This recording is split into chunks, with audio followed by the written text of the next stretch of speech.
everyone should know by now that I knew they were coming to the Garden of Gethsemane. I knew it. I felt it with every fiber of my being. I could feel them coming. So I decided, okay, what is needed right now? Father, I need your help. Please tell me what to do. Do I go and leave, which I could right now, or do I stay here and suffer what I know is coming? And I knew it. But when it started to crystallize around me and get his claws around me, I had to stay put and I had to breathe. And so when I asked Father, I said, what do you want me to do? Do I do this or do I not do this? He said, I need you to stay. I need you to do it. And so everybody gets all these bullshit ideas about why I did that. It wasn't to be a guru. It wasn't to... What I was trying to do is I was trying to show that what he can do to you can be overcome. How? With love.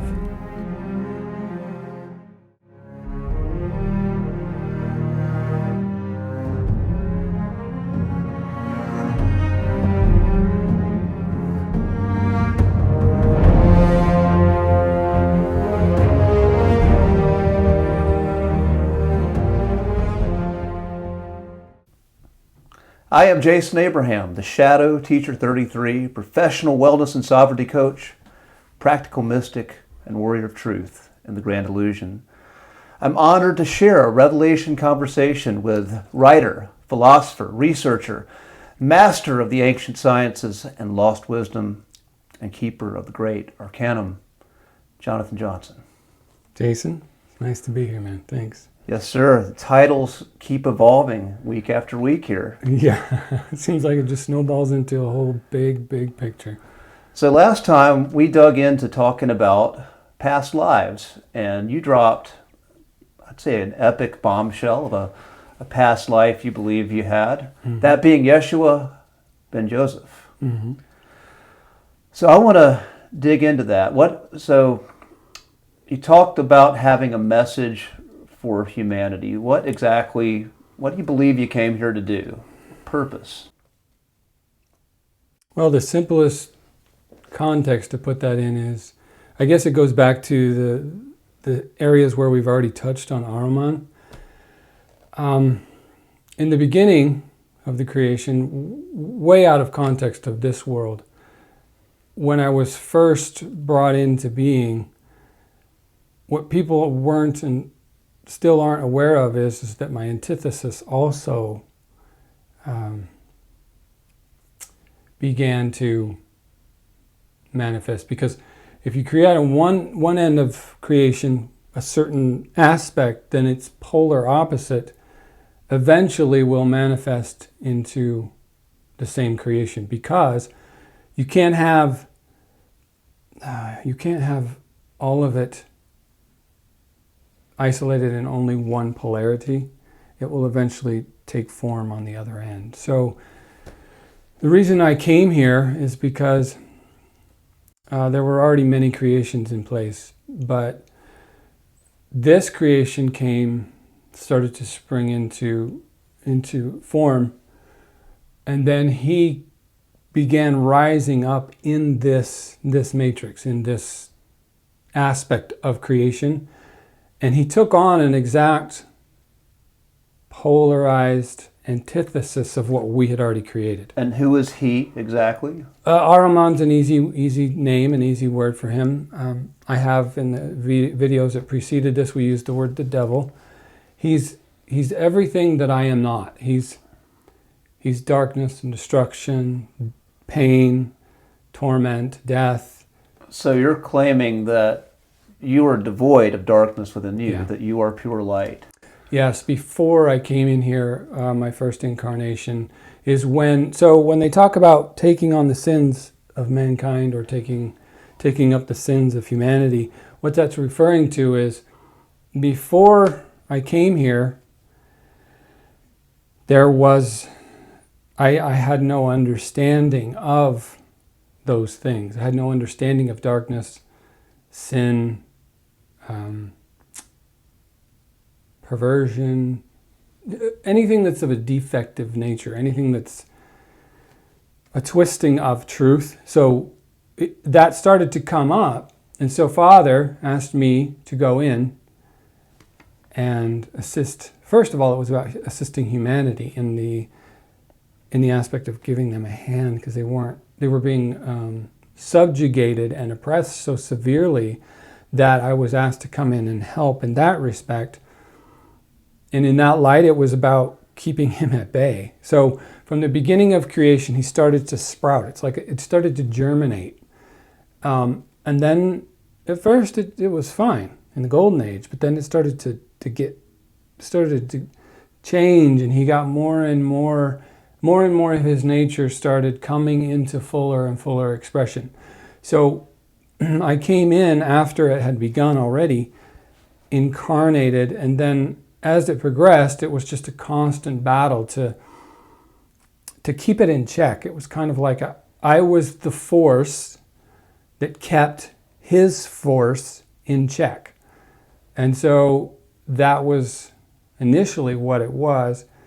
See, and I didn't know anything of the sort. As a matter of fact, in the beginning, I was quite, there were places in the journey where I was kind of naive, because I really didn't know what it was. I didn't have a full understanding yet of what evil was. So it took me a little while to get acquainted and get... Now, is this exclusive to you, or is this the innate nature of all human souls before they incarnate? Only knowing light, being ignorant of sin, darkness, and evil. Is that the true nature of the human soul before incarnating in this realm? Yeah, that's the other aspect. We're all the same. Each one of us, we all have exactly the same things going on. The difference is how we choose to use it and what we choose to use it for. There are entities that are specifically a byproduct of having created perfection. So then after that, all you're left with is destruction and entropy and deceit. So they were just end results of a long period of creation. So they were the byproducts of having created so perfectly in the outset. And then all that was left towards the end, which is now the end, was the ones who destroy or defile, or whatever you want to call it. So is there a purpose beyond just pure chaos and destruction for these dark entities, such as Ahriman or Lucifer? Well, actually, I guess Lucifer is the light bringer, but Ahriman, the Lord of Darkness, and minions, demons, jinn. Yeah, and that's the hardest section of enlightenment is coming to terms with it, but then also understanding what it was for. Or because the universe doesn't create mistakes. People think it does, but it actually can't. It's impossible for it to create anything but complete perfection. So in the unfolding of it, it's just that you saw light and love and goodness first. So then as evil began to creep its way in, it seemed so contrary and so contrasting. But they do have a purpose. He does have a purpose. Imagine it like this. Imagine you're the truth, or you are real. Let's call it that. He's just everything that's unreal. He's everything that's untrue. He's everything that's, rather than speaking the truth, he's everything that speaks of deceit and of slander and sideways. Father of lies. Right. Right. Now, are you familiar with the works and the prophecy of the Austrian mystic Rudolf Steiner? Yes, to some extent, yeah. Yeah, so Steiner, he looked at two demonic entities, if you will, and he referred to one being Lucifer, the light bringer, who brought enlightenment, creativity, higher ways of thinking to humanity, but the demonic part was to keep humanity escaping, wanting to escape their physical body and drift off into these flights of fantasy. And the opposite of that, he referred to as Ahriman, the Lord of Darkness, the Lord of cold reason, the Lord of matter, materialism, reducing everything to something that's quantifiable or measurable. And many believe, me included, that we are in the incarnation of Ahriman. Steiner believed that Lucifer incarnated long ago, and that now we were due for the incarnation of Ahriman, and we are getting all of this digital intelligence coming to this exponential level, and people are taking on these lifestyles where they're quantifying their own life, like gamifying everything, quantifying everything, their steps, their heart rate, their food, everything becoming this number, which I find to be very Ahrimanic from the Steiner principle. And again, the purpose from Rudolf Steiner's, his perspective with Lucifer and Ahriman, were these demonic beings were there to harness the human soul, to pull the sovereignty and the life force out of the human soul and basically make a slave planet, a slave matrix called the eighth sphere. But in the middle of Lucifer and Ahriman is Christ. And Christ, again, is the reminder, the ascension again of the human soul, standing in sovereignty. When one can take the pressure from Ahriman, the digital pressure, and then one can take the wisdom from Lucifer, but stand grounded in sovereignty, then that is the Christ principle or Christ stream from the Steiner perspective. What are your thoughts on that? Yeah, it's interesting because I was just looking into some of that stuff yesterday. So the first thing I've noticed with this, and it's the same with who I am, is context. So a lot of people are talking about Ahriman, Lucifer, God. First of all, it's not... Okay, everyone's getting a little confused about God, Lucifer, the devil, me, and there's a difference in that little group there versus me, Father and Mother, and the eternal realm, or the realm of that exists within the pleroma. There's an entirely different context between the two. So first of all, it's best if I clarify that, just like I said a long time ago, that you are of your father, the devil.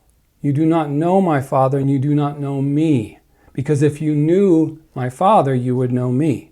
And if you knew my Father, you would love him and you would love me, but they don't. They don't remember any of it because they weren't there. They don't come from that place. I clearly said, you are of your father, the devil. He was a deceiver, a murderer, and a thief from the beginning. What I'm referring to is he is the creator of this world. He's the God of this world. And that is Ahriman. He's the one everyone is calling God. They don't know they are, but they are. The ones that they're referring to in a lot of the biblical texts, the Islamic texts, a lot of those are actually scriptures that are referencing and spoken out of his mouth. Not mine, and certainly not Father's. Father, though he does share and though he does speak and send things, he's not involved in the battle. He's not involved in the context of this world's drama. He's outside of it trying to guide me to lend a hand in helping out. Now, that's the actual context. So the person that everyone thinks is God is someone who's pretending to be God. He, they are entities, okay? But the world has drummed them all up into these big, huge, gigantic things. Cults of personality, if you Yes, thank you. I love that. That helps me a lot. Cult of personality. Yeah, so the personality in the individual is irrelevant. It's the theme that matters. Exactly, and that's the same thing with the Christ thing, but with me. Like that's why in the video that preceded this one, I said there's a difference between calling me the Christ versus I was a man called Yeshua ben Yosef, okay? So that's the cult of personality means the myths, the legends, and the the amount of time that has passed when these people, these individuals committed these acts, has snowballed into something that has blown it completely a little bit out of context, but completely out of proportion. So when we're talking, it seems like, oh, he's talking abstract or etheric right now. But it's all tied together, from the self-care, to me being Yeshua, to Lucifer, to Ahriman, the devil. These are all people, individuals that I have encountered on my journey, and so have you, and so have many. But they're just from history. So let me, again, you referring to yourself as Yeshua, and I know you believe that with conviction. Yeah. Do you think, what's more important to you, getting the meat of the message out or saying that boldly? Do you think that I have the belief that is a bit of an obstacle to your actual message, because I think your message has great value, but again, that's just something people are going to have a hard time with. I'm having a hard time with it. Oh, yeah. So what's the belief from your perspective? What's more important, saying I am Yeshua, or what actually wants to come through you, or do you think it's necessary to do both? It's necessary because, see, everyone wants to say, oh, I had this past life, and I did this, and I did this, and I did this. But since it's not a famous life, you don't really care, do you? No. But just because I happen to be someone who created an impact or did something hard or shook the world to its foundations, you somehow think that's unattainable. But I've done it on numerous occasions. That's not the only one. Not only that, but that's just my style. That's how I roll. That's what I'm doing right now. And I enjoy it. Grand fashion. It's because that's how I do it. But more importantly, I'm here to shatter everybody's preconceived notions about all this shit. I've had enough of the bullshit. I've had enough of all their freaking myths and all their scriptures. But most of all, I had enough of Ahriman thinking he can mess with everyone. And what he does is he systematically and purposefully turns people into these types of things so that no one can attain it. He wants you to think that you're not just like I was. He wants you to think that. Yes. But it's my job to make sure that he doesn't get away with that crap. I was just a man. I did some stuff. I learned some skills. Mm-hmm. It took me 10 years to be okay with telling anyone who I really was. I do things big, bold, and I shake the world. I'm not trying to be anybody. And okay, that's what I want to get at with the guru thing. This whole, oh, you think you're Yeshua thing, it's gotten out of hand because, first of all, you have all these people impersonating me, which is really annoying. If you had my job, you wouldn't want it. I can promise you. From the beginning, I have hated. I said it to my wife just yesterday. I hate being me. No, why? Again, where does this hatred come from? Because it has cost me so much. If you watch The Lord of the Rings, when Frodo says, there are some scars that run too deep, we may never be the same again, or some line like that. He's saying, no one's ever going to know the cost it cost me. You don't have any idea what it felt like to hang there on the cross with a nail here and here, and my lungs completely collapsing, and I wasn't even able... So what would take that off of you? What do you mean? What would take that suffering away from you? No, I'm not suffering anymore. I'm just saying I hate the responsibility. Okay. So what would take that responsibility off your shoulders? So it's like, I need to articulate this. It's the difference between someone saying, I'm the CEO of this gigantic company and I run all that, I make millions of dollars, but they're lying. Versus a CEO who says, yeah, I'm a CEO of this huge company. I do make billions of dollars, but you know what? I'm tired. I'm exhausted. I've been beaten to hell. I've paid the ultimate price. There is a huge difference between those two. You don't go around pretending to be someone you're not. And I don't do that. I've never done that, nor do I want to be. Okay, I'm fine with being who I was. But I'm not fine with being the myth that everyone's twisted me into being. I simply stepped in, I kicked the devil out of heaven, and I've paid the price ever since. You don't even want to know the amount of pain and sorrow and agony agony he has cost me. And everybody thinks it's amazing to kick the devil's butt or to be the Christ or God's only begotten. Well, that is not the case. I have paid dearly for that. I think the devil is very real, and people are still suffering from the devil right now. Right. And I think, from my perspective, the message sometimes can get lost in that. Yeah. Sometimes they're going to get caught up into challenging you. Well, I don't want anyone to come with me that will get caught up. If they're confused by what I say, if these plain, clearly articulated words coming out of my mouth trigger them, they need to get to work. You say you came here to challenge Ahriman. In the beginning, he said, I am God and there's no other beside me. And the others around him said, yeah, I think there were created gods before you. He said, well, if there are, let them show themselves. And so we showed him, and he still didn't. He still continued to believe and profess that he was the first and the only, and there's no other beside him, and all this stuff that he's been professing for quite a long time. He was the fool. He didn't know what he was talking about. He was thinking he was the first one in all of creation. He wasn't. He was just the first being here. There's many other realms and other kingdoms, and my father and my mother are not intrinsically part of this in the respect that they are not involved in judging or condemning or pushing or pulling. They love everyone here, unequivocally, unconditionally, and they're not here to punish anyone or make anyone right or wrong. They're simply just doing their best to guide me in helping to guide the situation as it's unfolding. Now, with Ahriman, Father knew there'd need to be someone to step in, and so he asked me to do it.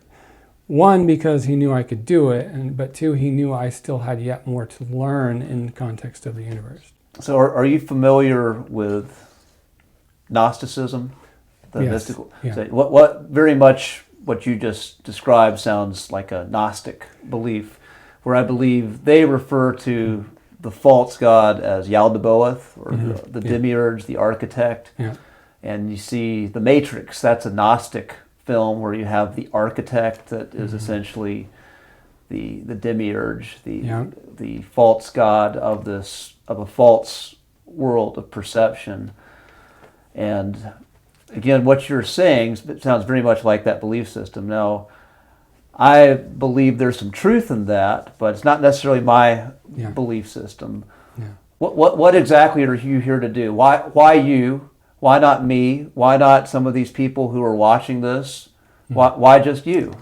It's not just me. It's a whole crew of individuals. I learned a long time ago not to speak on behalf of anyone else because A, I don't have their experience, and B, it's none of my business. If they want to step up and say that they've got that same job, then by all means, I could use the company, the camaraderie, the help, and the love, and all that. But as far as me contextually, I'm from outside, and most of the beings here are from inside. In other words, you have a whole range of universes. Many of the beings, many others have come from other places to here to lend a hand. And I do have memories of coming here with brothers and sisters that were to help me along the path and me to help them along the path. It's kind of like a team of superheroes coming in to kind of do our best to negate, but first it was to try to stop what he was doing.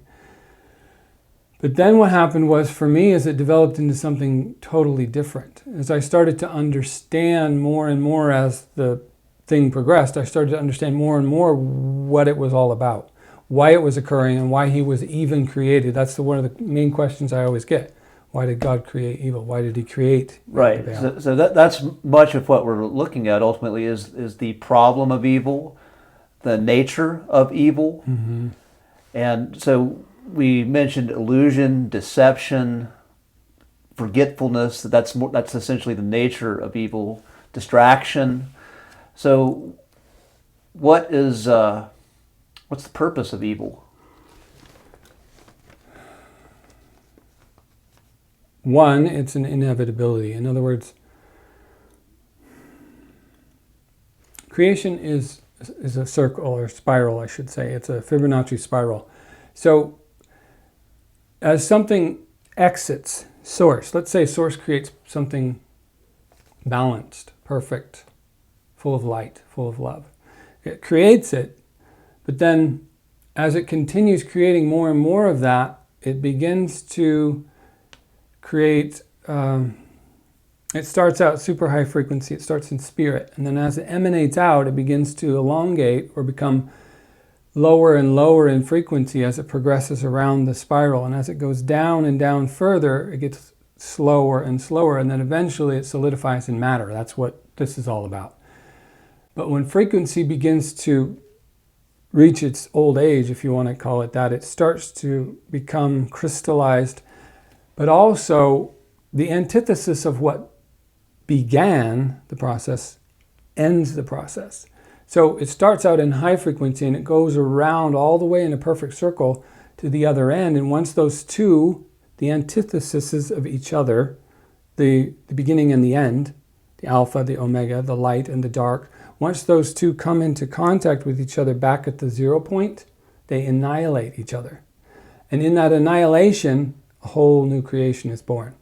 But it's not one of frequency and it's not one of polarity from one side to the other. So from that creation from one side to the other side, in that process you learn as a conscious, mentally perceiving, spiritually embodying being, you learn creation itself. So once you've gone through the crucible of the knowledge of good and evil, or the light and the darkness, once you've gone all the way around, then when you're annihilated and you've become completely destroyed at the end, then you come up out of that and you're reborn into the eternal realm. The reason why I was chosen is because I was eternal before I came here. I'd already done this before with my Father.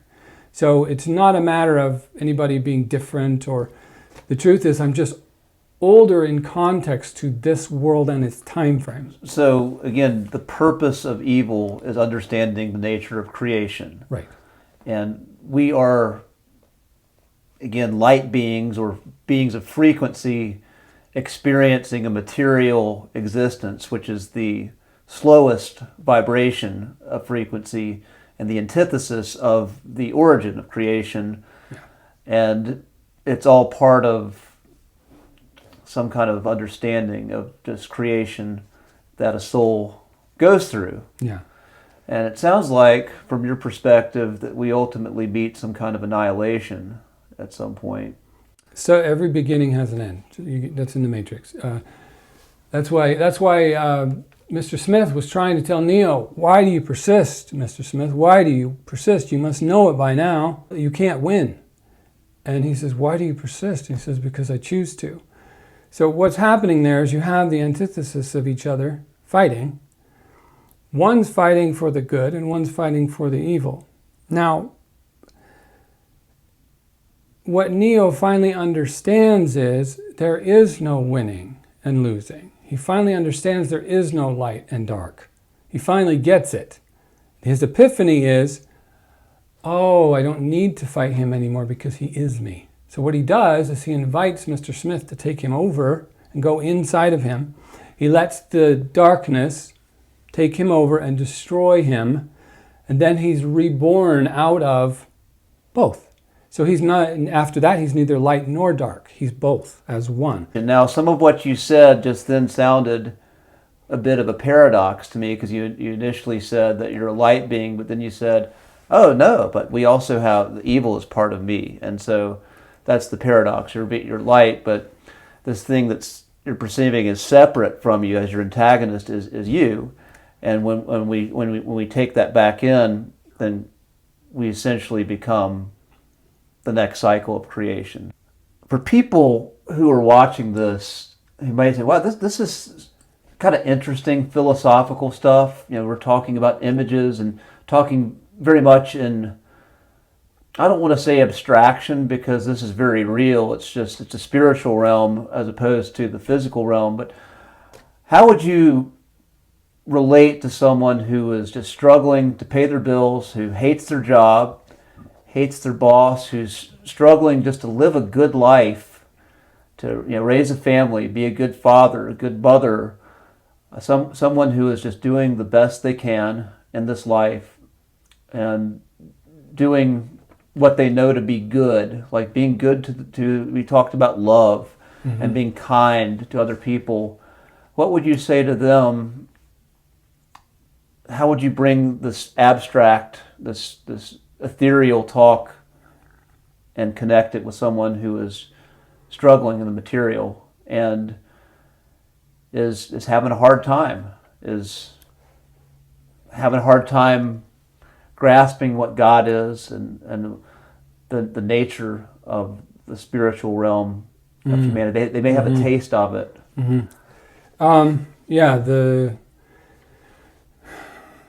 The fundamentals are, I find it's two different spheres. The one that you're talking about with people is just,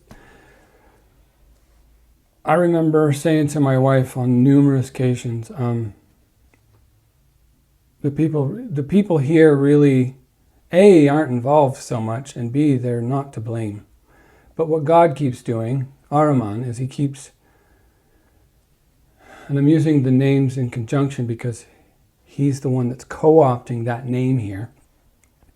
He's confusing the people so much that they don't deserve that. The people are just trying to do what you just said. They're just trying to have their children and be happy and have a good home life and enjoy prosperity and abundance and laughter. And those things are the gold here. Those things are the things that matter more than anything. It's just connection.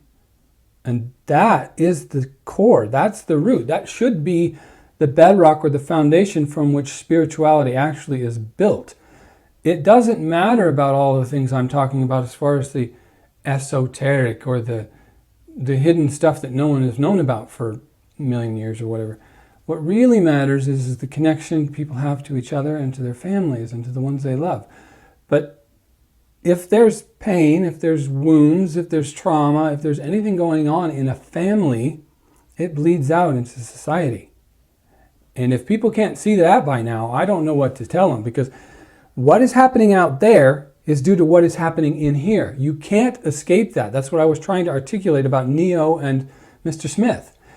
Until I still remember when I finally had to surrender and say, okay, fine, you win. And I did. I wasn't giving up. I was winning by the way I decided to address it. I decided to come at him and it differently, with complete love, not just, I love you because I can tolerate you this time. I mean, I love him because of the ability I was given, the opportunity I was given to become the best man I could possibly be. And that has nothing to do with all the teachings and the stories and whether it's Gnostic or any of that stuff. Well, let me go right there. Right now, as we're talking, and as you know, like I'm going through a trial by fire. I'm having all kinds of traumas and old stories show up in my life, and I'm faced to confront them, and I'm faced with a choice to keep reacting, denying, going in that circle where my trauma, again, when I do that, is perpetuating more out there. And that's essentially what you're saying. Yeah. Or I can go into it. I can sit with it. I can engage with it and accept it and become at peace. And hence we have transmutation and alchemy. Alchemy, this. And it's through this alchemy, if people understand that, if we're able to start to question and go into our trauma, then when we can alchemize it, then we start to shift the consciousness of a collective. Like we have this egregore of pain, a pain body, like Eckhart Tolle talks about a pain body that we carry, and when we are reacting to that, we're perpetuating this collective pain body. So what you're saying again is when we have this stuff come up, we have to learn how to skillfully face it and ask what the story is and what do I need to heal, and then actively do that and take a different choice, a different road. And when we do that, we start to heal something beyond just ourselves by healing ourselves. Yeah, just like when Father told me that time, he said, if you heal yourself, you heal us all. And he's not saying that I'm going to heal everyone. What he's saying is, if you heal yourself, listen everyone, if you heal yourself, you heal us all. So everything I do to heal myself, everything you do to heal yourself, if we all heal ourselves, we heal us all. Because whatever you're feeling, everyone else is going to feel. So if you cause a ripple in the pond that's a good one, and that brings the esoteric or the spiritual stuff that's ethereal that we've been talking about. The practice of what you just said is unconditional love. Everybody thinks is a thing that either someone's gifted with or it's a special ability, but it's an action. Unconditional love is an action. You do it. So what I'm talking about with Ahriman is, what I'm trying to say is, I had to learn how to love unconditionally because of how many times he's hit me with the sledgehammer. So the same thing that applies to me and him applies to you and him and everyone and him.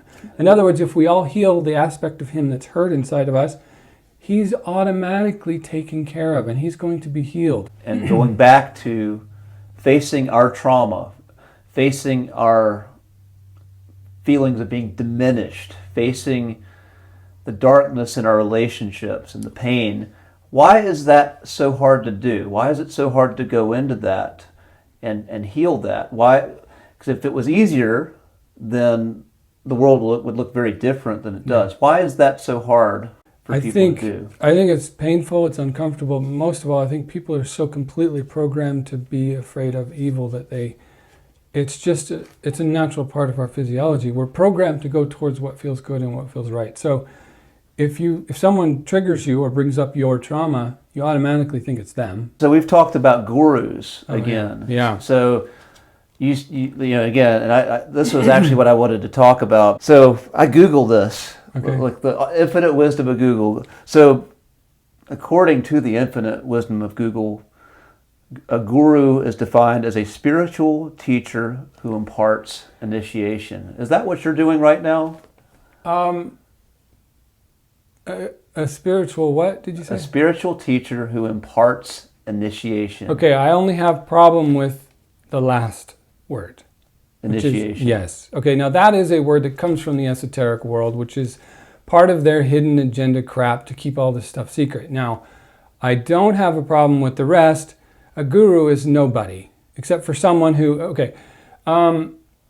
because you come across very much as a guru, yet you claim you want to challenge that. Much of this very much sounds like a guru.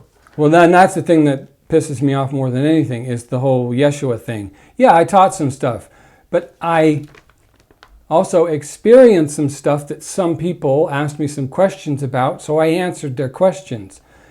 You can't impart anything if you're not asked for it. So a guru has no right going around trying to promote, push, evangelize, coerce, cajole anyone into anything. Now, if someone comes to you and says, my Shadow Teacher 33 cult is going to go against the infinite teachings of wisdom then? No. What I mean is... I'm kidding. Just kidding. What I mean is, if you have a need to teach it, then that's not... You're out of alignment needing to do it in the first place. I have people asking me to do this. Actually, I've been avoiding this for the last 2 years. This is my whole thing with gurus. Like my channel, actually started as a parody of fake gurus. Mm-hmm. That was the initial. I was just joking around, and I was entertained by all these various gurus, whether it be financial gurus or spiritual gurus. I was trying to do my own parody of that on my channel for shits and giggles. And most people just were put off by it. They didn't get the joke. Right. But what I think the purpose of a teacher is to guide people into finding the strength within themselves. Yeah. And I think if you're successful as a teacher, then it becomes less about you and more about what the people who you teach, who you impart your love and wisdom to, the power that they're able to exhibit and bring to the world. And to me, I think if more people were able to find that in themselves, then that would take the burden off of one person. Yeah. I believe we're fascinated. I mean, I struggle with a savior complex. That's something that I'm having to fight through, like always wanting to save a damsel in distress. And it causes me great suffering when I do that. But it's me. I'm doing the wrong thing. I rob someone else of their strength within themselves when I want to put myself in a savior position. Yeah. And so what I'm finding is the part of the teacher, because people need wisdom. Yeah. I've had great teachers, you're one of them, that have initiated. Again, I've been initiated. I've had many mentors that initiated me into knowledge, and I probably wouldn't have found it without them. But yet, at the same time, the paradox, something inside of me led me there to the person who could show me the way. But someone who is working in the light, they're not there to rob me of my own path and my own voice. Yeah. They are there to enhance it. They're there to give me the tools to help guide me on that road and show me the path where I have to do the work myself.